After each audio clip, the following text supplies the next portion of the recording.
रत्नागिरी जिले के चिपलून में एक दुर्लभ सफेद नेवला देखे जाने से प्रकृति प्रेमियों स्थानीय लोगों में उत्सुकता बढ़ गई है। इस दुर्लभ जीव का वीडियो सोशल मीडिया पर बड़ी तेजी से वायरल हो रहा है। सफेद रंग का यह नेवला बेहद कम दिखाई देता है और वन्य जीव विशेषज्ञ भी इसे एक दुर्लभ प्रजाति मानते हैं। ऐसे में इसे देखने के लिए लोगों में खास उत्साह।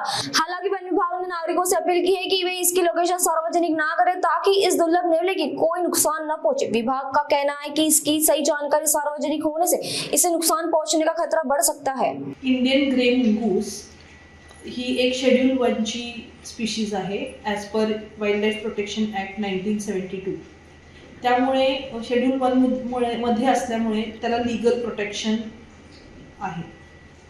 आता यामधलाच एक ल्युसिस्टिक म्हणजे पांढऱ्या रंगाचा इंडियन ग्रे मुंगूसमध्ये ल्युसिस्टिक मुंगूस आपल्याला जो की खूप रेअर आहे असा रत्नागिरीमध्ये सापडलेला आहे चिपळूणमध्ये।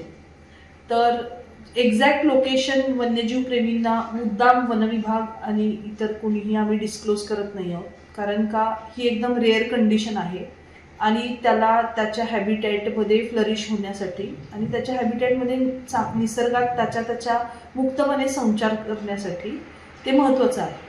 तर माझा रत्नागिरी वनविभागामार्फत तमाम जनतेला, वन्यजीव प्रेमी आणि वन्यजीव अभ्यासक या सगळ्यांना एक आव्हान आहे की आपल्याकडे हे रेअर ल्युसिस्टिक इंडियन ग्रे मुंगूस जे दिसलेलं आहे, जे सापडलेलं आहे, तर त्याचे संरक्षण करण्याकरिता त्याचं लोकेशन प्लीज कुणाला डिस्क्लोज करू नका आणि त्याला त्याच्या हॅबिटॅटमध्ये निसर्गात त्याच्या स्वतःच्या हॅबिटॅटमध्ये मुक्त संचार करण्यात यावा यासाठी हे आव्हान करते आणि आपण त्याचं प्रोटेक्शन करू।